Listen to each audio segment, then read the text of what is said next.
Hello fellow travellers, welcome to another night full of tales and adventures. If you would like to support the channel, consider using the link below, as I will also post the full stories for you to read there. Make sure to leave a comment where you're listening from and what time it is for you. Now, in today's story we will be diving into a relaxing medieval tale about a knight who thought his days of glory were gone, only to discover that life still had a few quiet surprises left for him. So get comfy, get cozy, and relax. It all started with an old man sitting by his fire, wondering if he had finally reached the end of usefulness. His name was Sir Calin, though if you saw him now, with his armour collecting dust in the corner and his hair more silver than black, you might never guess that he had once been spoken of in taverns with the kind of awe reserved for legends. His armour had more dents than a blacksmith's anvil. His shield was a patchwork of scars, marks of dragons he'd faced, bandits he'd defeated, and even a few close calls with fellow knights who weren't too happy to see him on the opposite side of a tournament field. But wars had ended, dragons had long since faded into myth, and the king he had sworn to protect had passed into memory, leaving only songs and weathered stone statues behind. The clang of steel and the roar of battle had been replaced by something far stranger to him: silence. And silence is loud when you're not used to it. So Calin, weary, and maybe just a little bit stubborn about not dying with a sword still in his hand, packed what little he had left and travelled to a quiet valley at the foot of the Whispering Peaks. The name sounds dramatic, doesn't it? Whispering Peaks. You'd think the mountains would share secrets, or maybe hum lullabies to lonely travellers.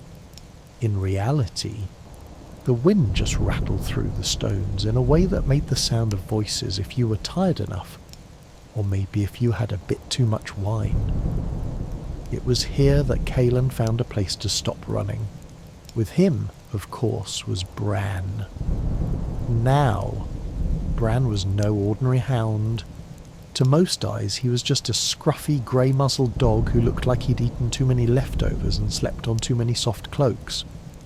But to Calin, Bran was proof that loyalty didn't age. This dog had been with him through it all. Victory feasts, freezing nights on campaign, moments where Calin wondered if tomorrow was even worth seeing. Bran was steady. Bran was family. His tail wagged like a metronome, marking time through the knight's life in a way no clock tower or church bell ever could. The valley gave Calin something the battlefield never had: peace. He built himself a small cottage by the river. Now don't picture a fancy noble's retreat. No marble, no silk, no ridiculous tapestries of fat cherubs playing harps. Just stone and wood, fitted together by hands that once held a sword, but now learned to shape something far less deadly. His shield was hung on the wall like a tapestry faded by time, and his sword leaned quietly in the corner, untouched, almost sulking like a child no longer invited to play. He told himself he was done. No more dragons, no more quests, no more armour clattering at dawn. And for a while, he believed it. He woke to bird song instead of war horns. He spent his days tending a small garden, teaching himself which herbs could flavour a stew and which ones could make you see colours that didn't exist. At night, he and Bran would sit by the fire listening to the crackle of wood, and Calin would almost convince himself that he had finally reached the end of the story. Almost. Because the thing about peace is that it never really stays peaceful for too long. And if you've lived a life like Calin's, the world has a way of reminding you that you don't just get to bow out quietly. It happened one evening. Kalen had just settled in, fire lit. Bran snoring in that way only old dogs can, where it sounds half like a growl and half like a man muttering in his sleep. Then, bang! The cottage door flew open so fast it nearly came off its hinges. There, framed by the flickering firelight, was a girl. Couldn't have been more than 10 years old, cheeks streaked with tears, hair tangled like she'd been running through the woods. She gasped for breath, eyes wide as if she'd just burst in on the devil himself. "Sir Knight, you must help us." Kalen blinked. It had been a long time since anyone called him that. He tried to soften his voice. "I am no longer a night child, just an old man with creaky knees." But the girl wasn't buying it. "The river, it's gone dry. The spring that feeds our well too. Without it, the village will have no water." Kalen sighed, that heavy kind of sigh that comes from someone who's heard too many cries for help, and promised himself he'd never answer them again. He wanted to tell her to find someone else, anyone else. But Bran had other ideas. The Hound, who moments before had been dead to the world, leapt to his feet. His bark filled the room, deep and insistent like thunder refusing to be ignored. And in that bark was something Kalen couldn't mistake. A reminder, a challenge, a growl that said, "You are more than your sword, old man. Stop pretending otherwise." Bran trotted to the door, looked back over his shoulder, tail wagging with determination. He barked again, eyes gleaming the way they used to before a battle. Kalen rubbed his face with one calloused hand. "Traitor," he muttered to the dog, but he stood because he always had. And because sometimes a loyal hound knows your heart better than you do. The three of them set out, Kalen, Bran, and the girl whose name he hadn't even asked yet. They followed the dry riverbed, a desolate ribbon of cracked mud and scattered stones.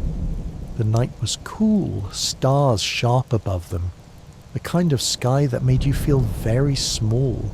And waiting at the edge of the riverbed were the villagers, their faces pale with worry. One of the elders stepped forward. "We think it's the work of a water spirit," he said, his voice trembling, "angry at us for taking too much. We need a hero to fight it." Ah, there it was. The expectation, the weight. The unspoken. You are still a knight, whether you admit it or not. Kalen looked at the dry earth, then at his dog. Bran's tail was wagging so hard his whole body wiggled with it. Then the hound darted forward, sniffing furiously at the base of a moss-covered boulder. He began to dig, paws flying, dirt spraying everywhere. Kalen knelt beside him, studying the stone, and what he found was not a monster, not a spirit, not some grand foe worthy of ballads, just a problem.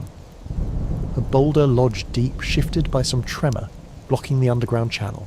The river had simply changed its course. No swords, no dragons, just stone. Kalen smiled faintly, shaking his head. Maybe this was what he was meant for now. Not to fight, but to fix. He stood, found a sturdy branch, and with the help of the villagers, began to push against the boulder. It groaned, stubborn as a mule. Their muscles ached, their backs strained. But finally, with one last heave, it shifted, and the valley roared back to life. Water burst forth, rushing to fill the bed, surging with a sound like applause. The villagers cheered, laughter bubbling up from despair. Children splashed, adults wept, and the old knight just knelt by the stream, cupped water in his hand, and drank. Bran drank too, tongue lapping joyfully, tail wagging as if he had just slain the mightiest dragon. Kalen didn't stand tall in triumph. He didn't pose for cheers. He just smiled faintly, watching the water rush past. knowing in his bones that this was enough. The villagers celebrated well into the night. For them, the river's return was nothing short of a miracle, though Caelan knew better. It wasn't divine, it wasn't a spirit, it was just stone and water and persistence. Still, he didn't argue. Let them have their miracle. People need their stories, even if the truth is simpler. He slipped away early, his steps slow but steady, Bran padding faithfully at his side. The girl who had burst into his cottage trailed them for a few paces before Caelan finally asked her name. It was Elira, she told him, though everyone in the village called her Lyra. She thanked him so many times he lost count, words tumbling over one another in the way children do when they haven't yet learned that silence can speak louder. He gave her a gentle nod, told her to go back to her family, and walked on. When Caelan and Bran reached their cottage again, the fire had burned low, leaving only glowing embers. Caelan sank into his chair with a groan, one hand finding the dog's scruffy fur. Bran leaned against his leg, eyes closed, tail giving a lazy thump as if to say, "See, I told you so." Caelan looked at the corner where his sword still leaned. Dust clung to the steel, dulling the shine that once caught torchlight on battlefields. He hadn't needed it tonight. He hadn't needed to fight. And that thought unsettled him in a way he hadn't expected. Because if he wasn't a knight, if he wasn't a warrior, then what was he? The question followed him into his sleep. A restless kind of dreaming where battlefields shifted into gardens and the cries of dying men warped into children's laughter. He woke before dawn, sweat on his brow, Bran curled tightly at his feet. For a moment he simply listened. The river outside was flowing again, its gentle song slipping through the open window, and for the first time in a long while, Caelan smiled at the sound of water. The days that followed were different. The villagers began stopping by his cottage more often. At first it was small things. A farmer asking if Caelan knew how to mend a fence. A mother hoping he might help lift a beam that had fallen from her roof. Tasks that required strength. Yes, but not the kind of strength measured in sword strokes. Caelan obliged, though always with a grumble as if he didn't enjoy it. But Bran gave him away every time. The dog's tail wagged furiously when Caelan set out to help, as though Bran knew the truth Caelan wouldn't admit.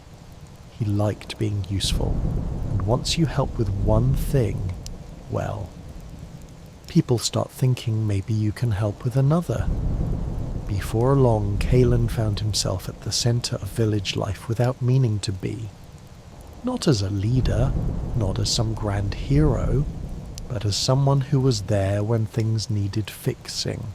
A gate that wouldn't latch, a wagon wheel stuck in the mud, even settling the occasional squabble between neighbours, which Caelan privately admitted was harder than any duel he'd ever fought. Bran, of course, became the unofficial mascot of every errand. Children adored him, chasing his wagging tail through the fields, laughing when he rolled onto his back for belly rubs. Caelan pretended to be annoyed when Bran abandoned him mid-task to accept the adoration, but the corners of his mouth always betrayed him. The truth was he liked seeing Bran happy. He liked seeing the children happy. He liked seeing the village alive. But not every night was easy. When the cottage grew quiet and the fire dimmed, Caelan would find himself staring again at the armour on his wall, the relics of a life lived in blood and steel. The dents, the scratches, the scars, they all whispered of moments when death had been close enough to smell. He wondered if peace was something he deserved, or if it was just borrowed time. One evening, while he sat lost in thought, Bran lifted his head and gave a low, rumbling bark. Not alarmed, not insistent, just enough to pull Kaelin out of his brooding. The hound's eyes caught the firelight, steady and warm. Kaelin chuckled softly. "You're right, old friend. No ghosts tonight, just the fire and the river." It was a strange comfort having someone who asked for nothing but presents. Bran never cared if Kaelin was a knight or a farmer, or simply an old man waiting out his days. He just cared that Kaelin was there. Sometimes Kaelin thought that was the truest kind of love in the world. The seasons shifted. Spring bled into summer, summer softened into autumn. The valley took on the colours of flame, trees dressed in gold and crimson. Kaelin found himself walking further each day, Bran trotting beside him, both of them moving with the easy rhythm of companions who no longer needed words. He stopped at farms, traded small favours for baskets of apples or loaves of bread, sat with villagers by their hearths and listened more than he spoke. He was beginning to understand that being useful didn't always mean being the strongest. Sometimes it just meant showing up. One evening, as the first frost clung to the edges of leaves, Kaelin was invited to share supper at the elder's home. The old man who had once spoken of water spirits now offered him stew, thick with venison, and mead that warmed the belly. Around the table, villagers laughed and talked, voices mingling in a harmony of simple life.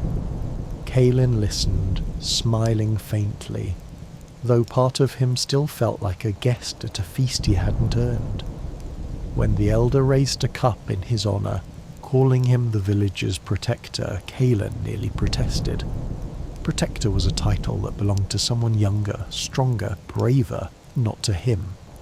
But Bran nudged his leg under the table, tail brushing against his boot, and Kaelin swallowed his objections. Maybe protector didn't have to mean wielding a sword. Maybe it could mean being present, listening, helping, living. That night, as he walked back to his cottage under a sky dusted with stars, Bran loping at his side, Kaelin felt something he hadn't felt in years. Not glory, not triumph, something quieter, something steadier, contentment. Winter arrived in their valley with a slow and steady hand.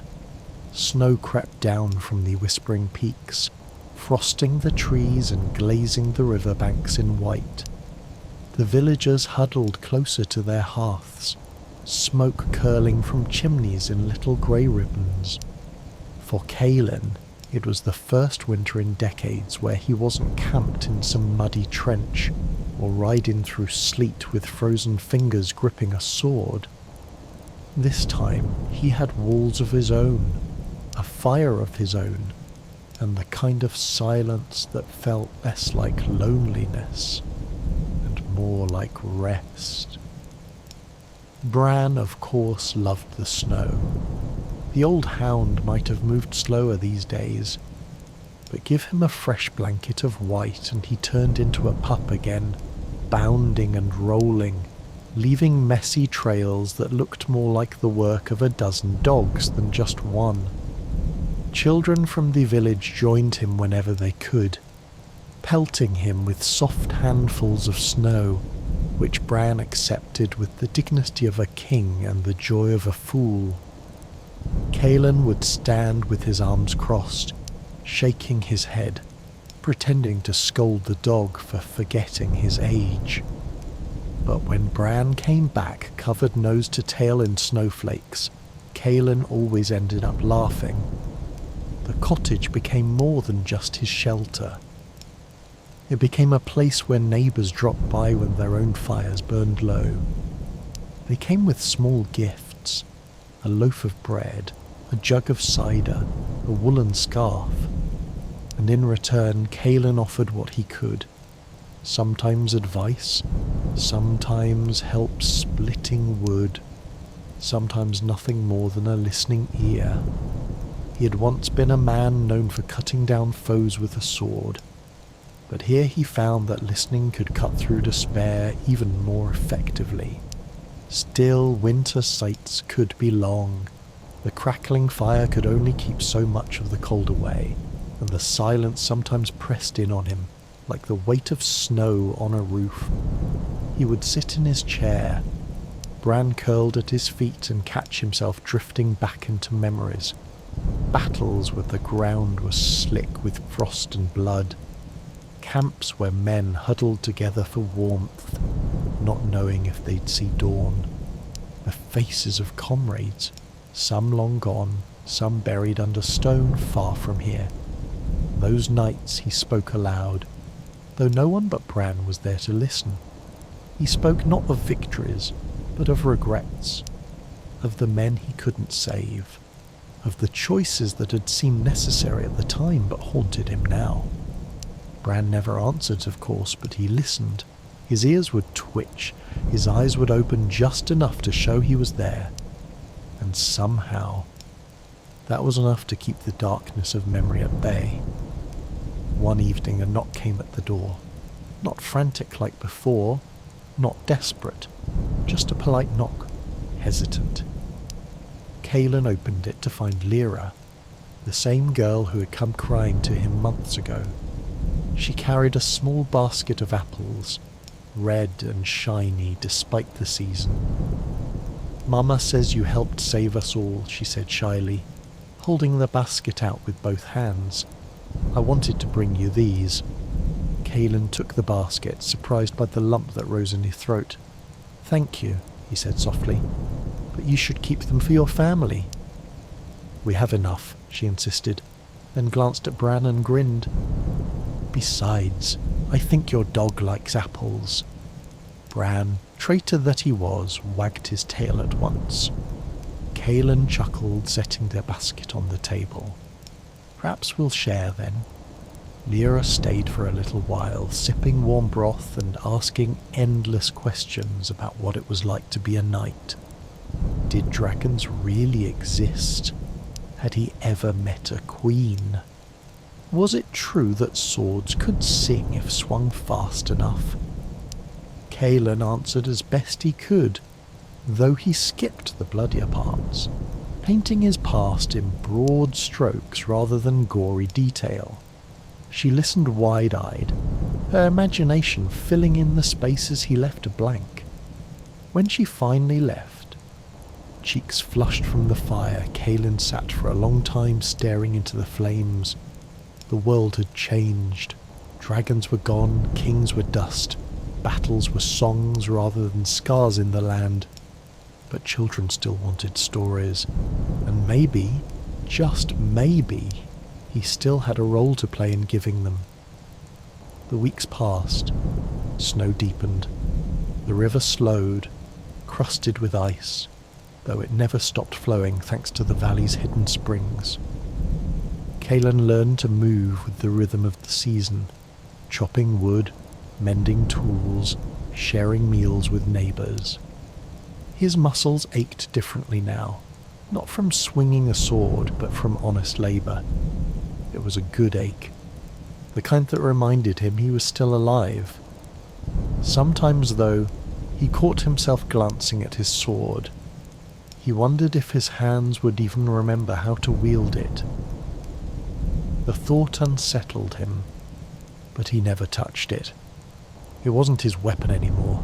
It was a memory, nothing more. One night, as the wind howled outside and snow piled high against the door, Kalen dreamed again. This time, he was back on a battlefield, but not the kind he remembered. Instead of soldiers, he saw the villagers. Farmers with scythes, children with wooden sticks, elders with nothing but their hands. And in the dream, he stood unarmed, unable to protect them. The enemy was faceless, just a wave of shadow, and it swallowed the people no matter how he shouted or reached for them. He woke with a start, breath ragged, sweat cold on his skin. Bran lifted his head immediately, pressing his muzzle against Kaelin's hand. Kaelin sat there in the dark, stroking the dog's fur, trying to steady his racing heart. It was just a dream, he muttered. Just a dream. But deep down he wondered if it was something more. A warning. A reminder that peace could be fragile, that shadows still lingered even when the sun shone bright. The next morning Kaelin walked further than usual. He and Bran climbed a low ridge overlooking the valley. From there he could see the whole village, smoke rising from chimneys, tiny figures moving through snow, children's laughter carrying faintly on the wind. It was beautiful in its simplicity, a world far removed from war. And yet Kaelin couldn't shake the unease left by his dream. He didn't tell anyone, not even Lyra when she visited again, peppering him with more questions about armour and horses. He kept it to himself, burying it under chores and conversations, pretending it was nothing. But Bran knew. Dogs always know. And sometimes, late at night, when Kaelin stared too long at the sword in the corner, Bran would give that same insistent bark as before. A reminder that Kaelin was more than the steel he once carried, that he had a purpose here, even if he hadn't fully seen it yet. For now, though, the valley was quiet. The river still flowed. The people still laughed. And Kaelin, despite the shadows of memory and dream, found himself learning what it meant to live, not just survive. The snow eventually began to soften, melting into slush along the riverbanks. Icicles dripped steadily from the eaves of cottages, and the first hints of green peeked through the frost-bitten ground. Winter was loosening its grip on the valley, and with it came a quiet sense of relief among the villagers. Kaelin felt it too. His bones no longer ached quite as much in the mornings, and Bran seemed to have more energy with each passing day. The two of them would wander further into the woods, following deer tracks or simply listening to the chatter of birds returning from wherever they had hidden through the cold months. Sometimes, Kaelin would pause mid-step, tilt his head, and just breathe in the air, damp, earthy, alive. It smelled like beginnings. The villagers stirred as well. Farmers prepared their tools, patching fences and checking the soil with hopeful eyes. Children ran barefoot again, laughing as they splashed in puddles left by melting snow. The marketplace, which had been subdued through the winter, grew lively once more. Kaelin found himself drawn there more often, not because he needed much, but because he enjoyed the rhythm of voices, the banter, the bargaining. At first, people still looked at him with a mixture of respect and hesitation. A knight in their midst was no ordinary thing, even a retired one.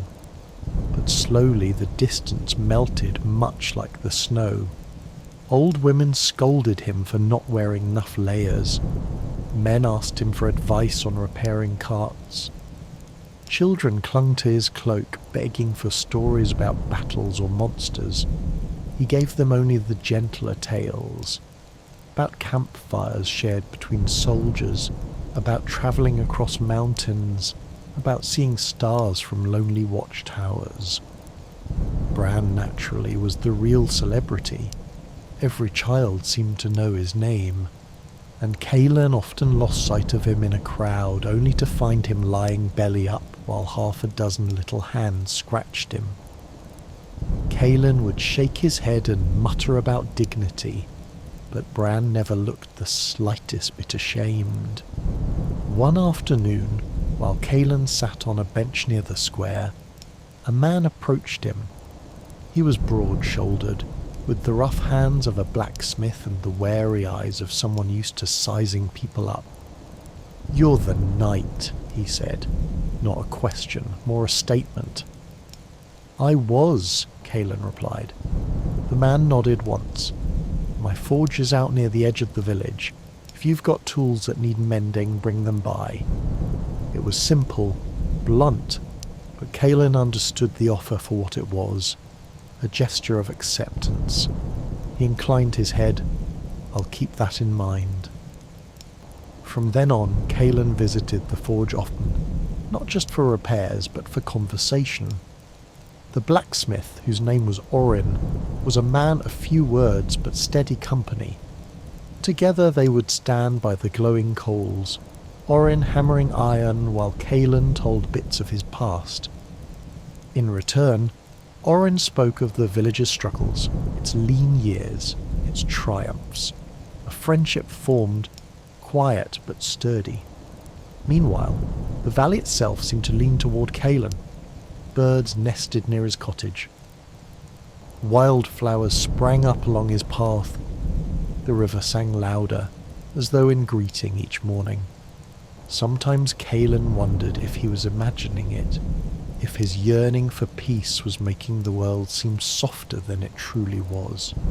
But then he'd catch Bran chasing butterflies, or see Lyra running across the meadow with her hair streaming behind her, and he knew, no, this place truly was different. Still, the dream lingered.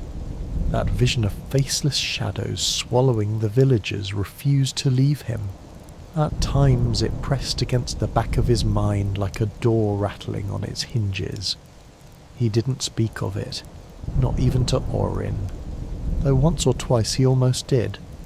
Instead, he carried it silently, the way he once carried a shield, heavy but necessary. One evening, as Kaelin sat outside watching the last of the snowmelt trickle into the river, Lyra appeared again. She was older now by only a season, yet Kaelin noticed the change. Children grew quickly when winters were harsh. "Tell me another story," she said, plopping down on the grass without invitation. Kaelin smiled faintly. "You've already heard most of them." "Then tell me one you've never told," she insisted, her eyes sparkling. Kaelin hesitated. There were plenty of stories he had never told, because they weren't fit for children, or even for adults who wanted peaceful sleep. But he also knew her curiosity wouldn't fade, so he thought carefully, then began. He told her of a night long ago when he and a few soldiers had gotten lost in the mountains.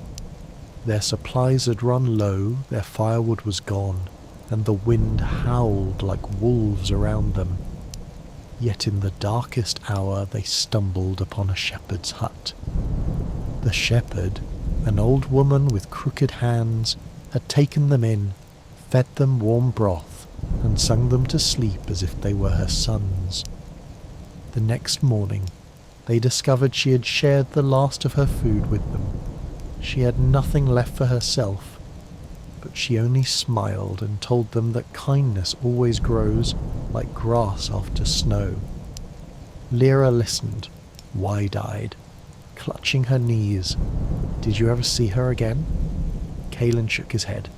"No, but I never forgot her."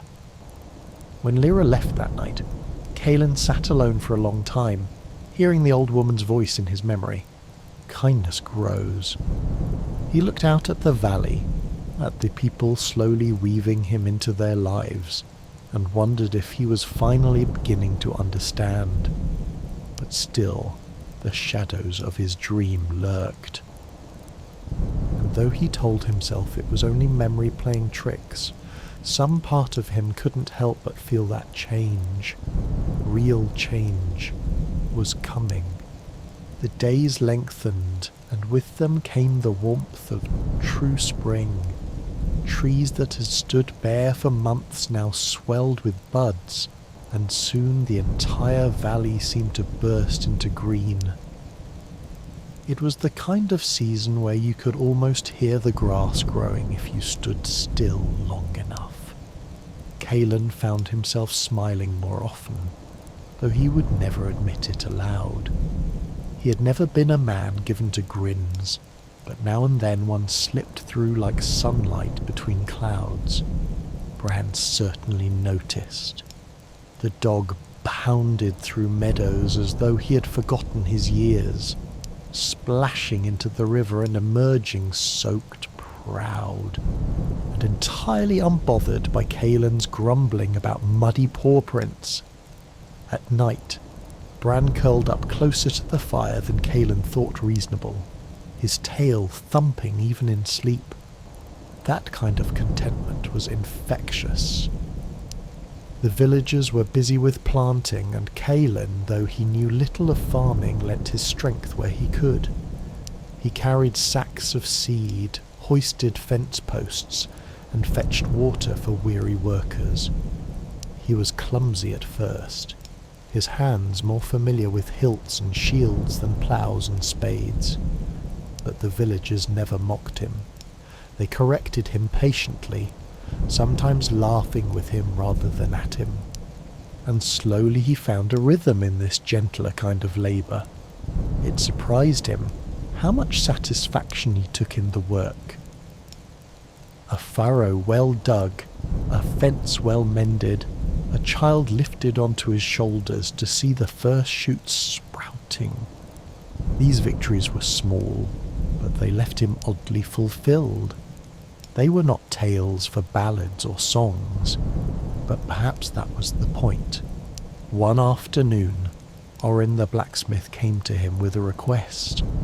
"There's a wheel on old Merrin's cart that's cracked," Orin said, wiping soot from his forehead. "She's too stubborn to ask for help, but without it, she can't bring her goods to market. So we'll fix it," Kalen said simply. Orin raised an eyebrow. "You know how to fix a wheel?" Kalen gave a half smile. "No, but you do, and I've got strong arms. Between the two of us it should roll again."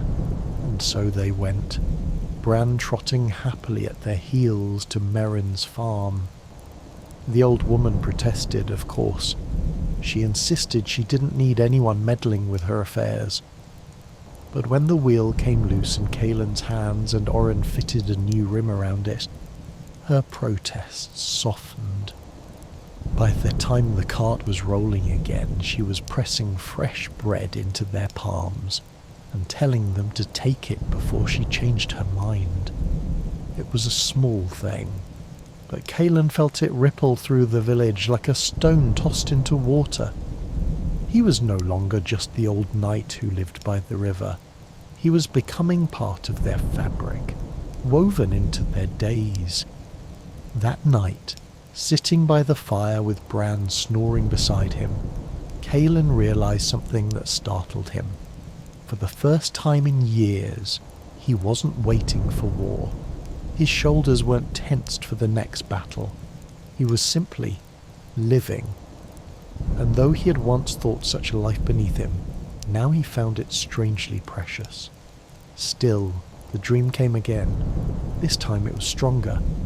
He saw the valley shrouded in mist, the cottages dark, the riverbed cracked and dry. He heard voices calling his name, not in reverence but in desperation, and then came the shadows, moving without form, blotting out the light. He tried to lift his sword, but his arms would not respond.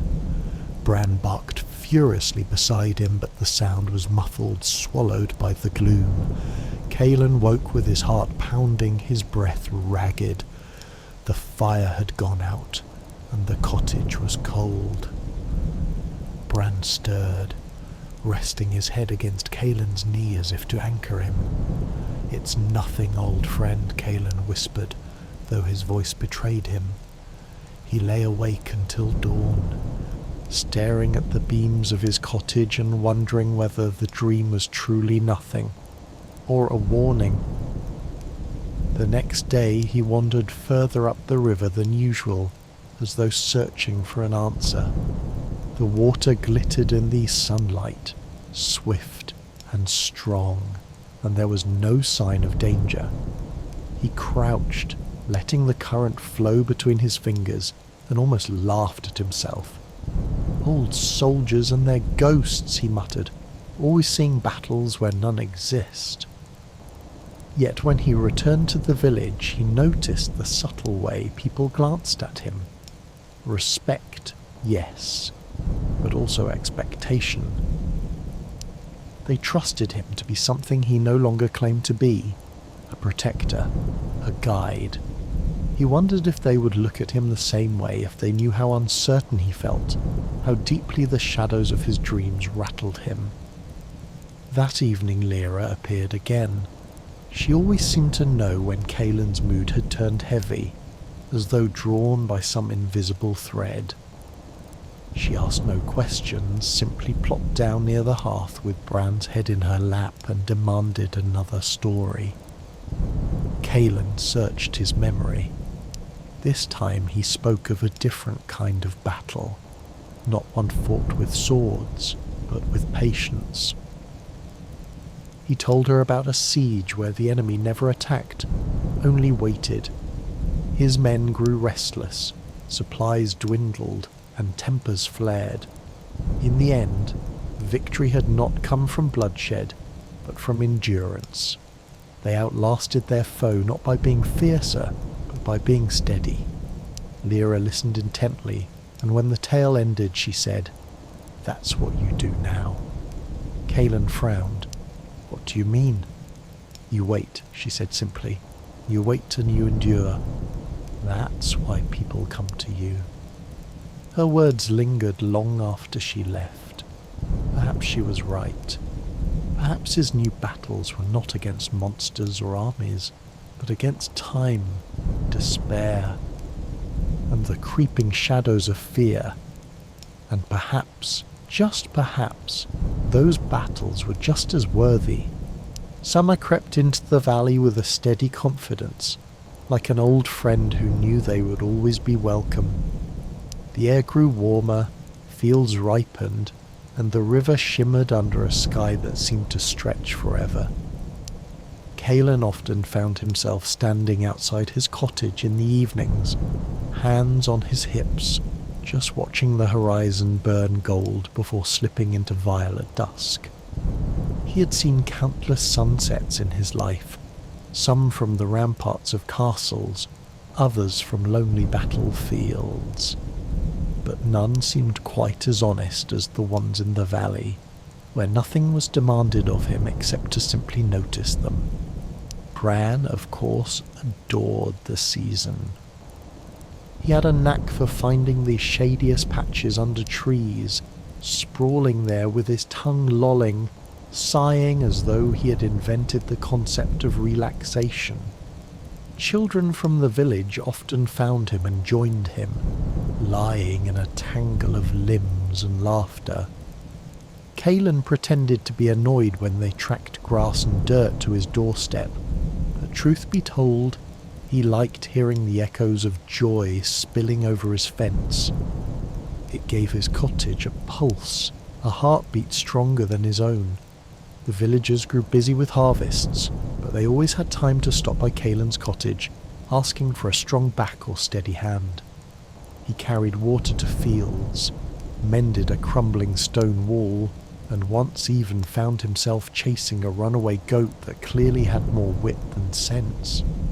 He cursed under his breath, but the villagers howled with laughter when he finally returned, goat in tow, Bran herding it smugly with far more grace than Kaelin had shown. It was in these moments, ridiculous as they were, that Kaelin felt most alive. No glory, no banners, no bloodshed, just living. He often caught himself wondering why no one had told him before that peace could be this satisfying. Maybe they had, and he simply hadn't listened. Yet despite the peace, the dream still haunted him. He didn't speak of it, but each time he woke breathless in the night, Bran was there, steady as ever, nudging him back to the present. Sometimes Kalen murmured apologies to the dog, as if Bran could hear the unspoken fears Kalen dared not share with anyone else. One sweltering afternoon, as Kalen was helping Orin repair a section of fencing near the smith's pasture, the blacksmith set down his hammer and looked at him thoughtfully. "You're restless," Orin said. Kalen wiped the sweat from his brow. "Restless? At my age?" Orin shrugged. "You've got the look of a man who's waiting for something. Can't say what, but I've seen it before." Kalen frowned. "In soldiers?" "In men," Orin corrected. "Farmers waiting for rain, widows waiting for letters, blacksmiths waiting for someone to take over the forge so they can rest. It's the same look." Kalen didn't answer. He didn't know how, but the words stayed with him long after the fence was mended and the tools put away. He was waiting, that much was true. The only question was what for. A week later, a small festival lit the village with music and colour. It was nothing grand, just a celebration of the season's bounty. Lanterns swayed overhead, fiddles sang, and the smell of roasting meat drifted through the air. Kalen stood at the edge of it all, arms crossed, as though keeping himself slightly apart. Old habits died hard, but then Lyra appeared, grabbing his hand with surprising strength for someone so small. "You can't just stand there," she scolded. "Come on." Before he could protest, she dragged him into the throng, Bran bounding happily beside them. Soon Kalen found himself seated at a long table, a wooden mug of cider pressed into his palm, children daring him to eat more honey cakes than he could handle. He gave in, grumbling about how knights were supposed to eat meat, not sweets, but the children only laughed. As the night wore on, music filled the square. Couples spun in dizzy circles, lanterns casting flickering halos around them. Kalen sat back watching, feeling the edges of something he hadn't allowed himself to touch in years: belonging. Not the kind forged by battle or command, but the kind built by laughter and shared bread. It was quieter, humbler, but perhaps deeper. Orin sat beside him at some point, grunting as he lowered himself onto the bench. "Not so bad, is it?" he said, nodding at dancers. Kalen huffed. "I've faced armies with less energy," Orin chuckled. "Better than armies, though." Kalen didn't disagree. Later that night, as the music faded and the villagers drifted home, Kalen lingered in the square. Bran sat at his feet, tail sweeping lazily. The lanterns swayed in the breeze, their light warm and fragile. Kalen felt an ache in his chest, not of pain, but of something like gratitude. He had not expected to find this when he laid down his sword. He had not expected to find home. And yet, as he looked toward the dark line of the forest beyond the fields, a shiver traced his spine. The shadows there seemed too thick, too still. He blinked, and they were gone, just trees under starlight. But the unease lingered. When he returned to his cottage, he paused at the threshold, glancing at the dusty sword leaning in the corner. He didn't touch it, but for the first time in months, he wondered if he might need it again. The morning after the festival, the valley woke slowly. Smoke curled from chimneys later than usual, and the square was scattered with forgotten garlands and half-burned lanterns. Kalen rose early out of habit, though his bones protested after a night of cider and far too many honey cakes. Bran stretched beside him, yawned loud enough to rattle the rafters, and padded out the door as if ready to resume his duties as guardian of the entire valley. Kalen followed him into the crisp air. The river gurgled cheerfully as though mocking his sluggishness, and birds were already chattering with no respect for a knight's sore head. He knelt at the bank, splashed water onto his face, and muttered that even in peacetime he couldn't seem to avoid the punishment of mornings after celebration. Bran wagged his tail like it was the funniest thing he'd ever seen. By midday, Kaelin had wandered into the village. Orin was already at the forge, hammer striking with the kind of steady rhythm that could outlast mountains. Kaelin leaned against the doorway, arms crossed. "You never rest," he said. Orin didn't look up. "Iron doesn't shape itself." Kaelin smirked faintly. Neither do fences or carts or goats, apparently. That got a grunt of laughter. "You're settling in," the blacksmith said. "Used to be you looked like a wolf trapped in a pen. Now you look less dangerous. Less dangerous." "I'll take that as a compliment," Kaelin replied dryly. He stayed a while, helping where he could, mostly handing Orin tools and pretending to know more about blacksmithing than he actually did. But his thoughts kept straying to the forest line, to the way the shadows had seemed thicker the night before. He almost told Orin about it, almost asked if anyone else had noticed, but then he stopped himself.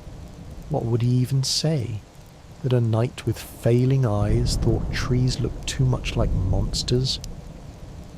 He had a reputation to maintain, even if it was a quieter one now. Later that week, as Kaelin was repairing the thatch on his roof, Lyra came running up the path, out of breath but grinning. "You missed it," she said between gasps. "Missed what?" "The travelling peddler. He came through with ribbons, sweets, even a lute. I tried to get him to come your way, but he said old knights don't buy ribbons." Kaelin raised a brow. "Old knights also don't climb onto roofs. Yet, here I am." She stuck her tongue out at him, which Bran seemed to find deeply amusing since he barked and wagged, as if joining in the joke. Kaelin shook his head, but he couldn't suppress the warmth that filled him at the sight of her laughter. That evening he walked with her back toward the village. The sky was painted in streaks of crimson and amber, and the air smelled of tilled earth. Lyra skipped ahead, Bran bounding after her, and for a moment Kaelin allowed himself to believe that this peace would last forever. But as they neared the square, they saw a small group of villagers gathered in hushed conversation. The mood was different. No laughter, no music. Only furrowed brows and uneasy glances toward the forest. Kaelin's steps slowed. "What's happened?" he asked as they approached. An older man, Merrin's brother, cleared his throat. "A shepherd's flock went missing. All of them. No tracks. No sign of wolves. Just gone." "Gone?" Kaelin repeated. "Sheep don't simply vanish." The man shook his head. "That's what I said. But the shepherd swears he went out at dawn and the pasture was empty. Not a trace." Kaelin frowned, his mind already turning over possibilities. Wolves left tracks. Thieves left tracks. Even spirits, if you believed in such things, left whispers of their passing. But nothing at all. That was unusual. Too unusual. He didn't say so aloud. Instead, he only nodded, telling the villagers to keep watch and let him know if anything else seemed strange. Lyra looked up at him, her brow creased, but she said nothing. That night, Kaelin lay awake again, staring at the sword in the corner. He hadn't touched it in months, but its presence suddenly seemed louder than the crackle of the fire. Bran shifted uneasily, his ears twitching at sounds only he could hear. Something was stirring beyond the fields, Kaelin thought. Something the valley wasn't ready for, and though he longed to be wrong, Deep down he knew the dream had been more than just memory. It had been a warning. The next morning dawned grey, a thin mist curling across the meadows as though the land itself wanted to hide. Caelan walked the ridge above the village, Bran padding silently beside him. The dog's nose twitched constantly, his body tense, and that alone set Caelan's nerves on edge. Bran was usually as calm as stone unless there was something worth worrying about. Down below, the shepherd paced an empty field, muttering to himself. Caelan descended and greeted him with a nod. Still nothing. The shepherd shook his head, eyes weary. I've searched every ridge and gully. No blood, no broken fence, not even a tuft of wool. It's as if the earth swallowed them whole. Caelan crouched, examining the ground. The grass lay undisturbed, no tracks of hooves, no signs of panic. He placed his hand on the soil, cool and damp, too clean, too perfect. You'll drive yourself mad looking, Caelan told him, though his own mind was churning. The shepherd sighed. Without the flock, my children won't have bread this winter. Caelan clasped the man's shoulder. We'll find an answer, and if it can't be found, then we'll find a way to see you through. The shepherd looked at him with a flicker of hope, and Caelan felt the familiar weight settle on his shoulders again. The burden of responsibility he thought he'd laid down when he left the war behind. As he left the pasture, Bran froze, ears pricked toward the forest. A low growl rumbled in his chest. Caelan followed his gaze, but the trees stood silent, unmoving. Still, he didn't miss the way the shadows seemed to lean just a little too far across the grass, as though the forest itself was listening. That evening, Caelan found Orin in the tavern, sipping ale like it was medicine. He heard about the flock, Orin asked without preamble. Aye, strange business. Strange isn't the word. My cousin swears he heard voices in the trees last night. Not human ones. Something off. Caelan raised a brow.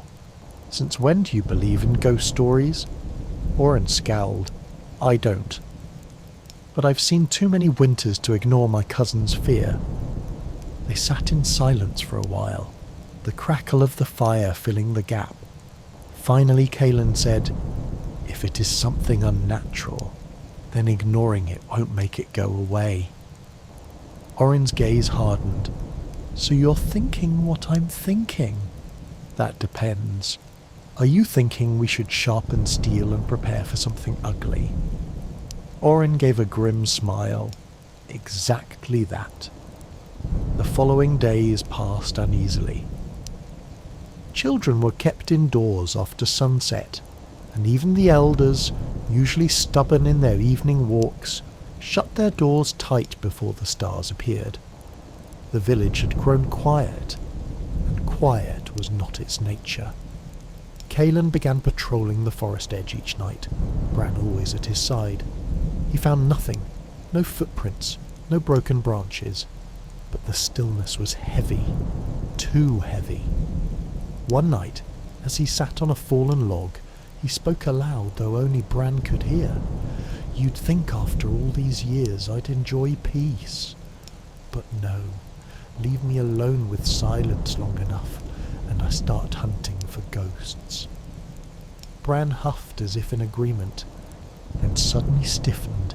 His ears snapped forward, his body taut. Caelan reached instinctively for the hilt of his sword, though the blade still lay at home. Old habits never died, apparently. From the forest came a sound, a whispering, faint as dry leaves brushing together, but carrying a rhythm too deliberate to be natural. It rose and fell, almost like chanting. Caelan held his breath, straining to catch words, but they melted into the night. Then, as quickly as it had come, it was gone. The forest returned to silence. Bran barked once, sharp and warning, before quieting again. Kaelin stood slowly. He'd faced men in armour, beasts of flesh and fang, but this was different. This was the unknown, and the unknown was always worse. The next day he went to Merrin. The healer listened patiently as Kaelin described what he had heard, though her eyes betrayed little. When he finished, she leaned back, folding her hands. "There are stories," she said finally, "old ones. My grandmother used to whisper them when storms rattled the shutters. Tales of voices in the woods, of creatures that steal not just sheep, but souls." Kaelin frowned. Convenient tales to keep children out of the forest. "Perhaps," Merrin said softly, "or perhaps warnings, wrapped in stories so they'd survive the years." He rubbed his temples. "I'm too old to chase shadows, and yet here I am." Merrin gave him a small, knowing smile. "Perhaps you were meant to. Some burdens choose their bearer, Kaelin, not the other way around." He left her hut unsettled, the weight of her words following him long after.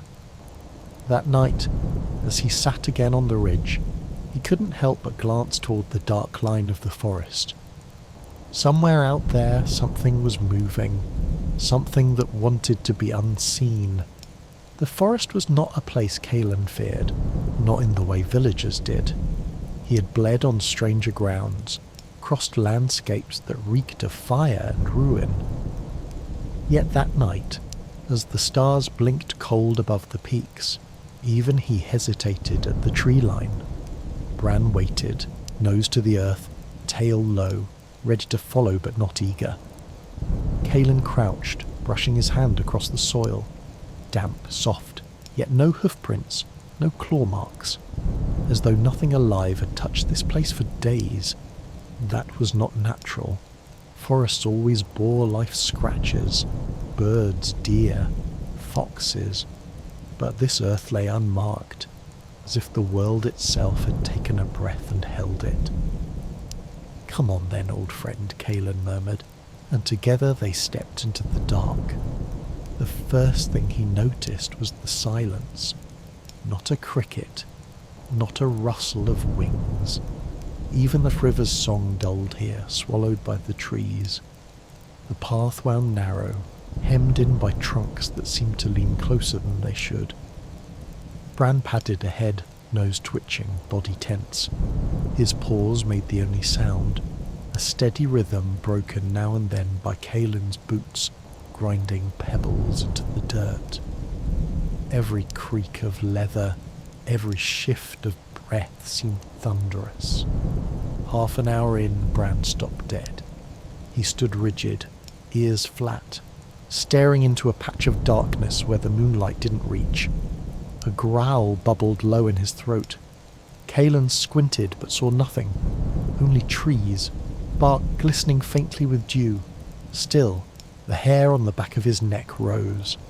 "What do you see?" he whispered, though he knew Bran couldn't answer.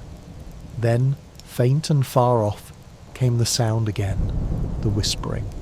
Softer this time, but distinct. A cadence, like a lullaby stripped of comfort. It carried no words he knew, yet its rhythm clawed at his thoughts. He felt his jaw tighten, his fingers twitch, as though the chant wanted to pull something from him. Bran barked sharply, breaking the spell. The whispers cut off at once. Silence fell heavy. Kaelin exhaled slowly, realizing he had been holding his breath. He touched Bran's head, grounding himself. "All right, let's not dance deeper tonight." They turned back, leaving the forest without haste, but not with ease either. Every step out felt longer than the steps in, and when the trees finally opened to the valley's moonlit fields, Kaelin found his shoulders tight and his heart beat loud. That night he slept poorly. Dreams chased him, dreams of voices calling from beyond walls of stone, dreams of rivers running backward. of his armour rusting into dust around him while unseen eyes watched. He woke before dawn, Bran at his feet, the dog's eyes wide and alert, as if guarding him from something Kaelin could not see. By morning he had made a decision. He would not face this mystery alone. The villagers gathered reluctantly when he called them to the square, faces pale, eyes wary, as though they already guessed what he would say. "You've all felt it," Kaelin began. "The silence in the woods, the flock gone, the whispers. This is no wolf, no thief. This is something older." Murmurs rippled through the crowd, some fearful, some dismissive. An old woman crossed herself. A young man scoffed, muttering about children's tales. Kaelin raised a hand. "I've walked many battlefields. I know what fear feels like, and I know when it's earned. This fear is real. We can't wish it away." Oren stepped forward, his voice steady. "Then what do you propose? Steel? Fire?" Kaelin shook his head. "Not yet. If we swing blindly, we'll strike shadows and bring worse upon ourselves. We need to understand what we face." Merrin the healer stepped from the crowd, her eyes calm but sharp. "I told you before," she said. "The stories of voices in the woods. My grandmother called them the Hollow Choir." The villagers leaned closer, uneasy curiosity tugging them in. "They were said to be neither spirits nor beasts," Merrin continued, "but something in between, born of places where the world grows thin. They take what they need, sometimes flocks, sometimes more. And how do we stop them?" Orin pressed. Her voice lowered. "By listening, by learning what binds them here, and only then, perhaps, by strength." Kaelin studied her. He didn't like half answers, but she had lived among herbs and lore far longer than him. He nodded. Then we listened. That night, Kaelin, Bran, Merrin and Orin entered the forest together. Torches flickered, casting long shadows. They walked until the village lights were gone, swallowed behind them. The silence deepened, thicker now, as though it wrapped around their throats. Then came the sound, whispering, drifting between the trees. The torches guttered as though the air itself pulled at the flames. Bran bristled, teeth bared. Merrin lifted a hand, eyes closed. "Listen," she whispered, "don't fight it." The voices swelled, and though the words were still strange, Kaelin thought he heard fragments, syllables brushing the edge of meaning, hunger, hollow, hours. He clenched his jaw. Oren gripped his axe tighter. Merrin opened her eyes. Pale fire in them. They are calling. Not to us, to something deeper. The voices rose suddenly, a chorus like wind tearing through a cavern. Kaelin's vision swam, his knees buckled. Bran barked furiously, snapping him back. He gasped, heart hammering. "Enough," he growled, gripping Merrin's arm. "We've heard. Now we go." They stumbled from the trees, breath ragged, sweat cold on their brows. Only when the fields opened around them again did the whispers fade. The villagers waited at the edge, eyes wide with dread. Kaelin met their stares grimly. "It's real," he said simply, "and it's not leaving us alone." The days that followed were tense. The villagers went about their chores in silence, glancing often toward the tree line as though expecting the forest to reach out and drag them away. Even the children, who usually ran wild through the meadows, stayed close to their mother's skirts. Fear has a way of teaching obedience faster than any lesson. Kaelin, however, refused to let fear turn the village into prisoners. Each morning he walked the valley, Bran beside him, making sure fences stood, wells were clean, and the villagers saw him present. Presence mattered. It told them they were not abandoned, that someone stood watch, even if the enemy was unseen. One afternoon he joined Orin in repairing the roof of the mill. Orin hammered in silence for a long while before finally grunting, "You know this can't last." Kaelin glanced at him. The whispers. We can't keep mending roofs and patching fences while shadows snatch our flocks. Sooner or later, it won't just be sheep." Kaelin drove a nail in, his jaw tightening. "I know, but I'll not drive the village into panic by raising arms against something we don't yet understand." Orin smirked without humour. Always the cautious knight. "Caution kept us alive more than courage," Kaelin said, "and you know it." That night, Merrin came to his cottage, her shawl drawn tight. Bran wagged his tail softly, but his eyes followed her like he sensed the weight she carried. "I've been searching," she said without greeting. "Old scrolls, half-forgotten songs. I found mention of the hollow choir again." Kaelin poured her a cup of water, gesturing for her to sit. "And?" "They are not endless," she said, settling by the fire. "They linger where the boundary between worlds thins, but their voices need something to hold them. A vessel, a tether." Kaelin leaned forward. "A vessel? You mean an object? Perhaps, or perhaps a wound in the land itself, a cave, a spring, even a stone. But there is always something that binds them, and if we find it..." Her gaze was steady. "Then you break it." Simple words, but the weight in them pressed heavy. Breaking things was easy. Surviving the breaking, less so. The next evening, Kaelin and Merrin returned to the forest. Bran padding ahead, Orin grumbling behind with an axe slung over his shoulder. The deeper they went, the more the silence pressed. Hours passed with nothing but trees. Kaelin began to wonder if the forest mocked them, when Bran suddenly veered, barking sharply. He ran toward a cluster of stones, moss thick upon them, forming a half-circle like teeth rising from the ground. Merrin's breath caught. A hollow. The whispers began almost instantly, swirling around them, louder than before. The torches bent inward, flames straining. Kaelin's skin prickled, his ears ringing with the chorus. He stepped closer to the stones, feeling the air shift. Within the circle lay a depression in the earth, shallow but dark, as if it swallowed light. A well, perhaps, long dry, or a grave. Bran barked furiously at the hollow fur bristling. Merrin whispered, "That's it! That's their tether!"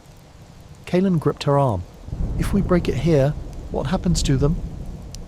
Her voice shook. "They scatter, or they rage. I don't know which." Orin hefted his axe. "Rage or not, I say we end it." But Kaelin's instinct screamed caution. He remembered too well the lessons of war.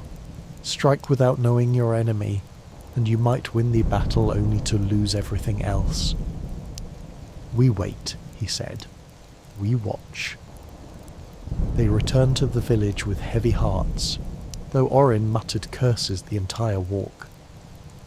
Merrin said little, her thoughts clearly still tangled with the hollow. That night, Kaelin dreamed again. He stood in the forest, but the trees were gone, replaced by endless rows of stone teeth.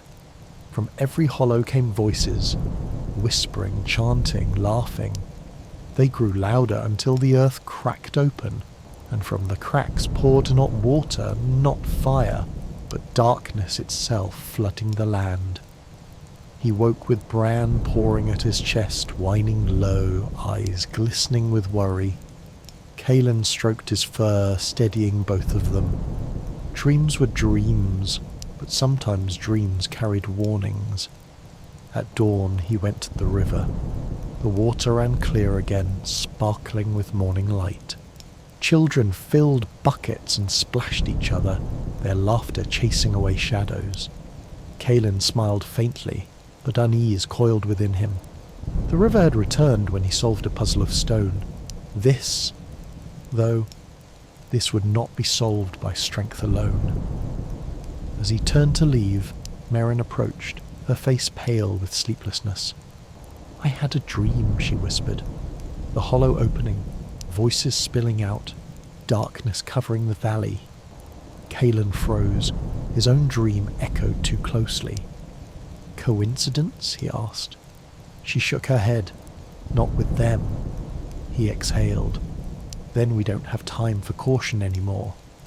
Together they walked back to the village, Bran trotting beside them. The sun shone bright, but Kalen felt the day heavy on his shoulders. Soon the whispers would not be whispers. They would be something far worse. The decision to act did not sit lightly on Kalen's shoulders, but action was always easier to bear than waiting. The village gathered once more, the square buzzing with anxious voices until Kalen raised a hand for silence. Bran sat at his feet, tail brushing the dirt, eyes locked on his master. "There is a wound in the forest," Kalen began, steady and clear. "A hollow that holds the voices we've all heard. It binds them to this place." Gasps rippled. A few villagers made the sign of warding across their chests. "We don't know what will happen if we break it," Kalen continued. "But doing nothing means the whispers will keep feeding, keep taking, until there is nothing left of us." Orin stepped forward, axe gleaming in the morning light. "Then we break it." A cheer rose, half from courage, half from desperation. Merrin, however, lifted her voice above the din. "Breaking is easy," she warned. "But remember, shadows do not vanish simply because you close your eyes. If the hollow shatters, the voices may scatter, or they may cling tighter, lash out, devour." The cheer faltered. Faces turned to Kalen again. He let the silence hang, then spoke. "That is why we go prepared. Not just with steel, with each other. We've survived winters that would have killed stronger folk. We've endured famine, storm and loss. We endure because we stand together. This will be no different." The villagers nodded, some reluctantly, but the spark of resolve flickered to life. Fear could crush, but it could also bind. That night torches lit the path into the forest. A company of 20 villagers followed Kalen, Orin and Merrin, each carrying tools or weapons, axes, picks, shovels. Bran trotted at the front, his bark echoing once as though to announce their coming. The deeper they went, the heavier the air grew. The silence pressed down until even the crunch of boots seemed muffled. The hollow waited, its ring of stones glowing faintly under the torchlight, moss-slick and glistening like wet skin. The whispers began at once, curling through the air, weaving around their thoughts. Hours, hollow, hunger. A few villagers faltered, clutching their heads. Kalen barked, "Hold steady, do not listen, look only at me." His voice cut through the murmur, giving them something solid to cling to. Merrin stepped forward, her face pale but determined. "The tether is in the pit," she said. "We strike the earth itself, break the vessel." Orin grinned grimly, hefting his axe. "That I can do." But before his swing fell, Bran leapt forward, barking wildly, circling the hollow with frantic energy. Kalen's heart clenched. Bran had seen what they had not. He followed his companion's path and noticed it. The stones, not random, but arranged, each carved faintly with runes, nearly swallowed by moss. The hollow was not just earth, it was a binding. "Wait!" Kalen shouted, grabbing Orin's arm before the axe fell. "Strike wrong and we loose them. We need to unmake the circle, not shatter it blindly." Merrin's eyes widened. He's right. The stones feed the tether. Remove them, carefully. tense silence. Then Kalen gestured. Shovels. Picks. We work. The villagers set to it, prying moss-covered stones free one by one. Each stone pulled made the whispers rise, louder, angrier, like a crowd protesting their chains being broken. A few villagers dropped tools, covering their ears. Kalen shouted encouragement, voice hoarse, forcing them onward. Bran barked constantly, grounding them, reminding them the voices were just that. Voices. Finally the last stone shifted. Merrin cried out, "Pull together!" With a roar, Orin and 3 others heaved it free, toppling it from the circle. The ground trembled. The hollow shuddered and split, light bursting upward, not bright, but pale and cold, like moonlight turned to liquid. The whispers screamed, a chorus of fury and despair. Villagers fell to their knees, torches flickering madly. Kalen planted himself before the hollow, Bran at his side, and bellowed into the chaos. "You are not ours. You do not belong here. Be gone!" For a breathless moment it seemed absurd, an old knight shouting at shadows. But the voices faltered, wavering like smoke in wind. The pale light twisted upward, unravelling into strands which faded, thinned, and at last scattered into the night sky like ashes. Silence fell. True silence. Not the suffocating hush of the forest, but the honest quiet of night. A cricket chirped, an owl hooted. Life returned. The villagers sagged with relief. Orin let out a whoop, slamming his axe into the earth. Merrin wept softly, her face streaked with tears. Kalen knelt beside Bran, burying his hand in the dog's fur. Good lad, always seeing clearer than me. When they returned to the village, dawn was breaking. Bells rang, voices cheered, and for the first time in weeks, laughter spilled freely. The hollow choir was gone, but Kalen knew better than to declare victory too loudly. Whispers could fade, but old wounds in the world had ways of reopening. Still, for now, the valley was safe, and that was enough. That evening, he sat by his cottage fire. Bran curled at his feet, the sword and shield still gathering dust in the corner. He smiled faintly. He hadn't needed them after all. He had needed patience, wisdom, and the steady heartbeat of his truest companion. And for the first time in years, he allowed himself to feel something unfamiliar. Peace. The days after the hollow was broken felt almost unreal. The village, once heavy with silence and fear, blossomed again. Laughter drifted through the square. Hammers rang on nails, and the smell of bread returned to the air as if even the ovens had remembered how to breathe. Children ran through the meadows again, chasing one another with sticks, shouting, their joy a defiance against what had nearly taken root among them. Kalen moved quietly through it all. He mended fences, carried water, and shared meals with the shepherd's family whose flock had been lost. They had nothing left but gratitude, and Kalen found that more nourishing than any feast in the old king's hall. Still, beneath the calm, he watched. The forest line was always in the corner of his eye. Even Bran seemed reluctant to forget, his nose twitching each evening toward the trees, ears flicking as though listening for voices no one else could hear. One afternoon, Merrin came to Kalen's cottage. She looked healthier now.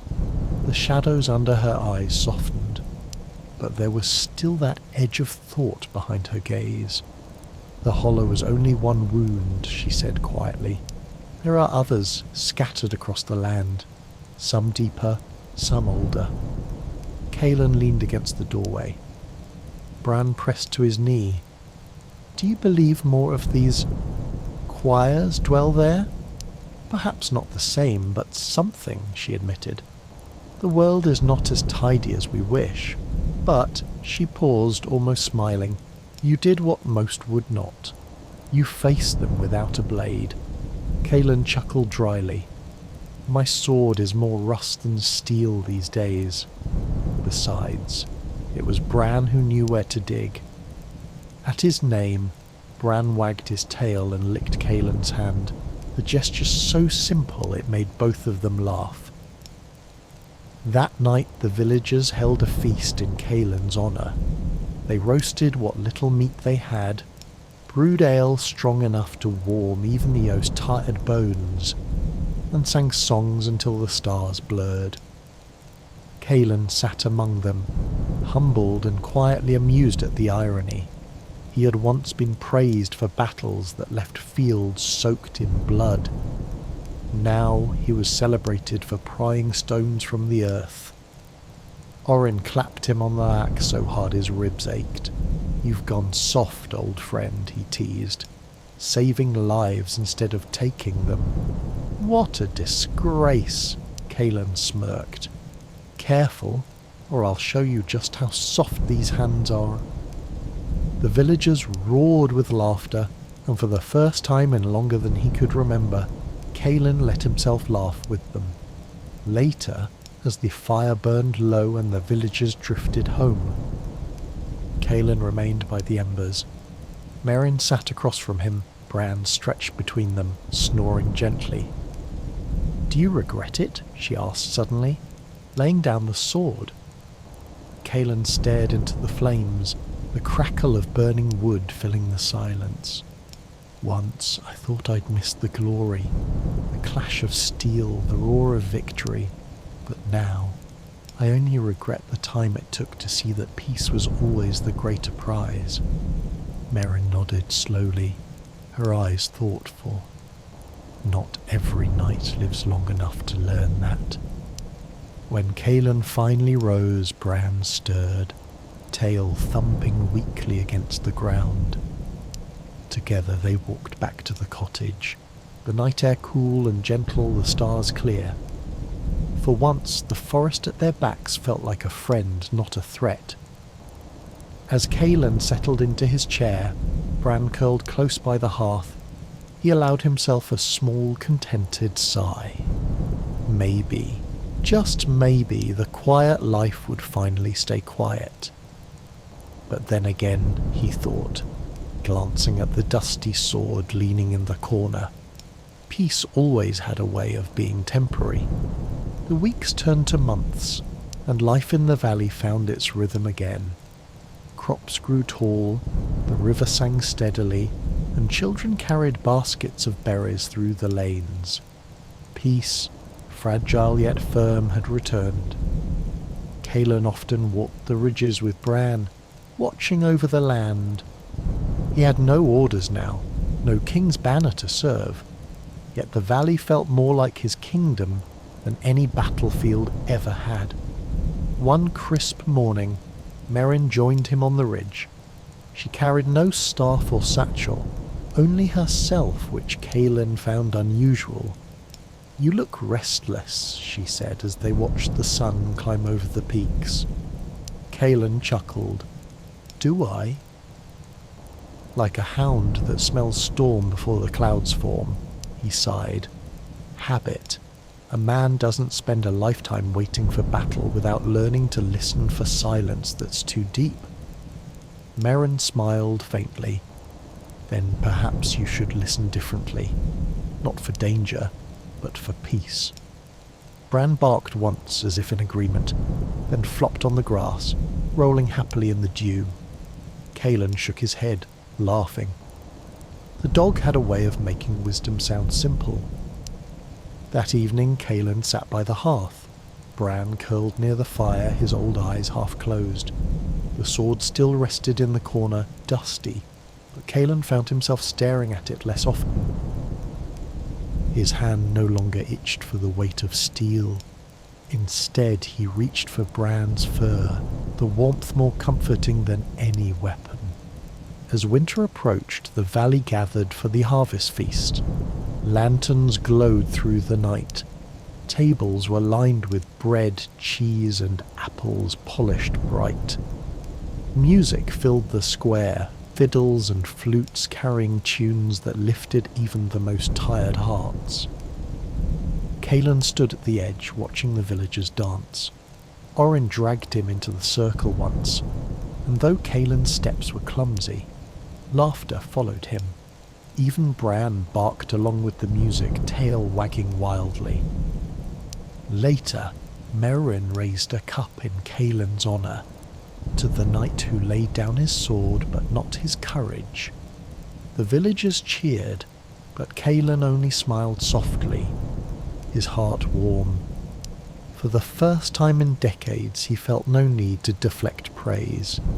He had not slain monsters, not in the way song spoke of, but he had given his people peace, and that was enough. That night, walking home beneath the stars, Kalen felt Bran brush against his leg, steady and faithful as ever. The valley lay quiet, but not the heavy, fearful quiet from before. This was the quiet of contentment, of rest well earned. And for once, Kalen believed it might last. Snow blanketed the fields, softening the world into silence. Smoke rose from chimneys and the villagers huddled in warmth, their laughter echoing faintly across the frosted air. Kalen sat in his cottage, Bran asleep at his feet, his tail twitching with dreams of younger days. The fire crackled, the light casting long shadows on the wall where the old armour still hung dented and scarred. Kalen gazed at it for a long while. Once it had defined him. Now it was only memory. What defined him instead was here. This cottage, this valley, these people, and the loyal hound who had walked every step beside him. He reached down, stroking Bran's fur, whispering softly, "We did well, old friend. Better than I ever thought we could." Outside, the snow kept falling, gentle and endless, as if the world itself wished to grant him peace. And that, my fellow travellers, is the end of this fascinating story. Until next time, my friend, sweet dreams